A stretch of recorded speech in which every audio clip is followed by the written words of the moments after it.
తీసుకొని మీ సామంత రాజుల సమక్షంలో వారిపై దాడి చేసి వారిని ఈరోజు హాస్పిటల్ పాలు చేసిన చరిత్ర కూడా ఈ వివేక్ వెంకటస్వామిది. మీరు గుర్తుపెట్టుకోవాలని చెప్తా ఉన్నాను. సిపి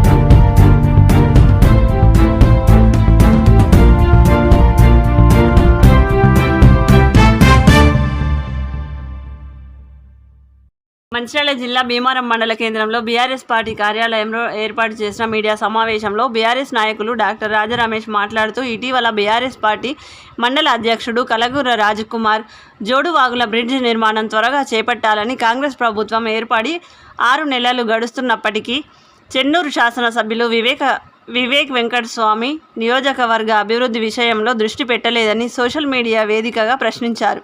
కలగూర రాజ్కుమార్ ప్రశ్నించిన దాన్ని జీర్ణించుకోలేక తప్పుడు కేసులు నమోదు చేయడాన్ని, అలాగే కాంగ్రెస్ పార్టీ చెన్నూరు మండల నాయకులు బీఆర్ఎస్ పార్టీ కార్యకర్తల ఇళ్లలోకి చొరబడి దాడులు చేసిన క్రమంలో అన్యాయంగా బీఆర్ఎస్ పార్టీకి చెందిన బాధితులపైనే కేసులు నమోదు చేయడం ఎంతవరకు సమంజసం అని ప్రశ్నించారు. మందమర్రి, జైపూర్, భీమారం, చెన్నూరు, కోటపల్లి మండలాల్లో సోషల్ వారియర్స్ గొంతు నొక్కాలనే ముఖ్య ఉద్దేశంతో వారిపై అక్రమ కేసులు బనాయించి పోలీస్ శాఖ బెదిరింపులకు గురి చేయడం పట్ల ఆయన తీవ్ర అసంతృప్తి వ్యక్తం చేశారు. సమాజంలో నిజాలను వెలికితీస్తున్న పాత్రికేయులపై సైతం కేసులు నమోదు చేయడమే కాకుండా ఎమ్మెల్యే అనుచరులు దాడులు చేయడం గుర్తు చేస్తూ ఇలాంటి ఘటనలు పునరావృతం కాకుండా చర్యలు తీసుకోవాలని రాష్ట్ర డీజీపీతో పాటు రామగుండం కమిషనర్లపై బాధ్యత ఉందని అన్నారు. కేసీఆర్ గారి నాయకత్వం, కేసీఆర్ గారి నాయకత్వం, బాలకృష్ణన్న గారి నాయకత్వం, బాలకృష్ణన్న గారి నాయకత్వం. జై తెలంగాణ. ఈరోజు చెన్నూరు నియోజకవర్గంలోని భీమారం మండలం బీఆర్ఎస్ పార్టీ ఆఫీస్లో ముఖ్య నాయకులు, జెడ్పీటీసీలు, ఎంపీటీసీలు, ఎంపీపీలు, మాజీ సర్పంచ్లు, మార్కెట్ కమిటీ చైర్మన్స్, అలాగే ఇక్కడ ఉన్నటువంటి భీమారం మండల అధ్యక్షులు రాజ్కుమార్ అన్న గారి నాయకత్వంలో ఇక్కడ ఈరోజు ఈ సమావేశం జరగడం జరుగుతూ ఉన్నది.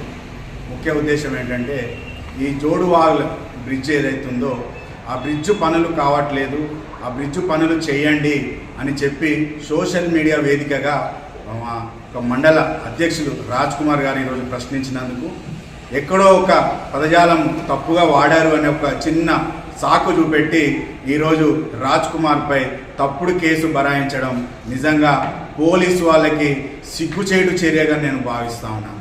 నేను ఈరోజు ఈ చెన్నూరు నియోజకవర్గం నుండి డీజీపీ గారిని, రాష్ట్ర డీజీపీ గారిని, అదేవిధంగా రామగుండం సిపి గారిని సూటిగా ఒక ప్రశ్న అడగదలుచుకున్నాను. అయ్యా, పోలీసులు అంటే మాకు చాలా గౌరవం, చాలా నమ్మకం. కానీ నేను మిమ్మల్ని అడిగే ప్రశ్న ఒక్కసారి మీరు దీన్ని ఆలోచించాలి, సమాధానం కూడా చెప్పాలని నేను అడుగుతా ఉన్నాను. ఈరోజు ఈ కాకి దుస్తులు వేసుకున్న పోలీసు వాళ్ళు కేవలం కాంగ్రెస్ కార్యకర్తలు, కాంగ్రెస్ నాయకులు, కాంగ్రెస్ కండువా కప్పుకున్న వ్యక్తుల కోసమే పనిచేస్తుందా, లేకపోతే యావత్ రాష్ట్ర ప్రజల భద్రత కోసం పనిచేస్తుందా అని చెప్పి మిమ్మల్ని సూటిగా నేను ప్రశ్నించదలుచుకున్నాను. ఎక్కడ చూసినా కాంగ్రెస్ వాళ్ళు బీఆర్ఎస్ పార్టీ కార్యకర్తల ఇంటి మీదకి వెళ్ళి దాడి చేసి మరీ దాడికి గురైన వ్యక్తులపైన ఈ యొక్క పోలీస్ శాఖ చెన్నూరు నియోజకవర్గం, చెన్నూరు టౌన్లో చెన్నూరు సిఐ గారు ఇద్దరు పైన కేసు నమోదు చేయడం జరిగినది. ఇది ఎక్కడి న్యాయం అని నేను అడుగుతా ఉన్నాను. కాంగ్రెస్ కార్యకర్తలే ఇంటి మీదకి దాడి చేస్తారు, బీఆర్ఎస్ కార్యకర్తల మీద మళ్ళీ కేసులు బరాయిస్తారు. రాజ్కుమార్ అనే వ్యక్తి సుద్దాల నుండి, కాచన్పల్లి నుండి విమల అని విజయ్ అని ఇద్దరి మీద దాడి చేయడం జరిగింది. వారిపైనే మళ్ళీ కేసు నమోదు చేయడం జరిగింది. అదేవిధంగా సోషల్ మీడియా వేదికగా ఈరోజు బీఆర్ఎస్ పార్టీ కార్యకర్తలు కానీ, నాయకులు కానీ మీరు ఇచ్చినటువంటి హామీలు నెరవేర్చలేరు, నెరవేర్చండి అని చెప్పి ఎమ్మెల్యేని ప్రశ్నించినందుకు అనేక మంది మీద, ప్రతి మండలం నుండి, ప్రతి మున్సిపాలిటీ నుండి ఈరోజు వ్యక్తుల మీద కేసులు పెట్టడం జరిగినది. చెన్నూరు టౌన్ నుండి తీసుకుంటే మహేష్ మీద, భారతక్క మీద, సుధాకర్ మీద, శ్రీధర్ మీద, లక్ష్మణన్న మీద ఇలా ఒక 6-7 మీద కేసు పెట్టడం జరిగినది. చెన్నూరు మండలం తీసుకుంటే రాజబాబు వాళ్ళ తండ్రి పైన, విమలమ్మ వారి కొడుకు విజయ్ పైన, ఇలా జైపూర్ మండలం తీసుకుంటే రమేష్ అనే వ్యక్తి ఆ జెండా దించలేదు, ఎన్నికల టైంలో దించాల్సిన అవసరం ఉందా లేదా అని అడిగినందుకు ఎస్ఐ గారు వచ్చి కాంగ్రెస్ కండువా కప్పుకో నీ మీద కేసు పెట్టడం అని చెప్పి ఒక ఎస్ఐ గారు కాంగ్రెస్ కండువా కప్పుకున్న వ్యక్తి లెక్క మాట్లాడి ఈరోజు ఆ రమేష్ అనే వ్యక్తి మీద అన్యాయంగా కేసు పెట్టడం జరిగింది. మీద కానీ నాయకుల మీద కానీ కేసులు బరాయించే ముందు మీరు క్షుణ్ణంగా పరిశీలించి తర్వాత మాత్రమే కేసులు పెట్టాలని నేను చెప్తా ఉన్నాను. సుమనన్న హయాంలో ఎంతమంది ఎన్ని మాటలన్నా కూడా కేవలం ప్రజలు ఎలా చేస్తే బాగుంటారు, అభివృద్ధిపైనే ధ్యాస పెట్టి ఈ చెన్నూరు నియోజకవర్గాన్ని ఇన్ని సంవత్సరాలు 50-60 సంవత్సరాలు ఎక్కడ కూడా చేయలేనటువంటి అభివృద్ధిని సుమనన్న కేవలం ఒక 4-5 సంవత్సరాల్లో చేసి చూపెట్టిండు.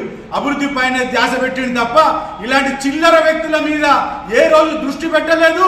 ఎవరి మీద కేసు పెట్టమని చెప్పి ఏ పోలీస్ స్టేషన్లో ఏ సిఐ కానీ ఎస్ఐ కానీ ఎక్కడ కూడా బాలకృష్ణ సూచించలేదు. ఒకవేళ అలాగే సూచించినట్టయితే అప్పుడు ఉన్నటువంటి ఈ 10-15 మంది కాంగ్రెస్ కార్యకర్తలు ఉండే వాళ్ళ ఒక్కసారి ఈ కాంగ్రెస్ నాయకులు ఆలోచించాలి, అదేవిధంగా పోలీస్ శాఖ ఆలోచించాలి. ఈ యొక్క గడ్డం వివేక్ వెంకటస్వామి ఈయన ఒక దళిత ద్రోహి అని చెప్పడంలో ఎటువంటి సందేహం లేదు. కేవలం దళితుల పొట్ట కొట్టడానికే ఈ కుటుంబం ఇక్కడ ఉంది తప్ప ఏ ఒక దళిత నాయకునో, దళిత కార్యకర్తనో, దళిత అడుగడుగు వర్గాల్లో ఉన్న దళితులని కాపాడుకోవడానికో ఈ యొక్క కుటుంబం లేదు. ఎక్కడ చూసినా పైసలు పడేసుకోవడం, దళితుల సీట్లు గుంజుకోవడం, అక్కడ ఏ పార్టీ గెలుస్తుందో ఆ పార్టీ కండువ కప్పుకోవడం, అక్కడ పోయి గెలవడం, మళ్ళీ ఇదే దళిత నాయకుల మీద, కార్యకర్తల మీద కేసులు పెట్టడం, అణిచివేయడం. దళితులు ఎదగడం నీకు ఇష్టం లేదా అని అడుగుతా ఉన్నాను. వివేక్ వెంకటస్వామి, ఈ దళితులు ఎదగడం నీకు ఇష్టం లేదా?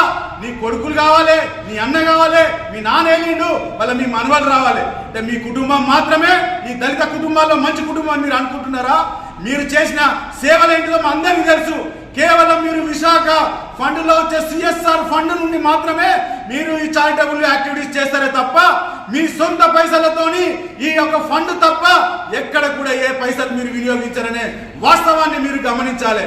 ప్రజలకి మీ దగ్గర పైసలు ఉన్నాయి, పైసలు మాకు బాగిస్తారని ఏదో నమ్మకంతో మీ చుట్టూ తిరుగుతున్నారు తప్ప మీరు వారి కార్యకర్తలకో, ఇక్కడ ఉన్న నియోజకవర్గానికో, ఈ యొక్క పెద్దపల్లి పార్లమెంట్ సెగ్మెంట్ కో అభివృద్ధి చేస్తారని ఎవరికి కూడా నిజంగా ఇంత మాత్రం కూడా నమ్మకం లేదు. అయినా కూడా మా దురదృష్టవశాత్తు ఈ రోజు ప్రజలు మీకు ఓటేసి గెలిపించుకున్నారు. కానీ గెలిచిన సందర్భంగా కనీసం మీరు ఈ 5 సంవత్సరాల వ్యవధిలో కొత్త గొప్ప నియోజకవర్గానికి మంచి చేయండి. ఈ నియోజకవర్గ ప్రజలు ప్రతి ఒక్కరు కూడా ఈ నియోజకవర్గ ప్రజలే అని గుర్తుపెట్టుకొని ఎవరి మీద కూడా తప్పుడు కేసులు పెట్టకుండా కేసులు బరాయించిన వాళ్ళని కూడా పోలీస్ శాఖతో మాట్లాడి వాస్తవాలు తెలుసుకొని వాళ్ళందరూ విత్డ్రా అయ్యేటట్టు మళ్ళీ కూడా మీరు ఆలోచించాలని చెప్పి ఈ వివేక్ వెంకటస్వామిని హెచ్చరిస్తూ బిడ్డ మేము చెప్తా ఉన్నాం. ఖచ్చితంగా అడుగడుగునా మిమ్మల్ని ప్రశ్నిస్తూనే ఉంటాం. ఈ కాంగ్రెస్ హయాంలో మీ యొక్క ఏదైతే 6 గ్యారంటీలు ఉన్నాయో, 13 వాగ్దానాలు ఉన్నాయో, 420 హామీలు ఉన్నాయో ఇవన్నీ నెరవేర్చేంత వరకు రైతుల పక్షాన, విద్యార్థుల పక్షాన, ఎంప్లాయీస్ పక్షాన, ప్రతి ఒక్కరి పక్షాన ఈ యొక్క బీఆర్ఎస్ పార్టీ కార్యకర్తల నాయకర్తలు ప్రశ్నిస్తూనే ఉంటారు. మీరు ఎన్ని కేసులు పెట్టినా కూడా ఈ కేసులకు భయపడలే లేదు. జైలుకు పోవడానికి సిద్ధంగా ఉన్నాం.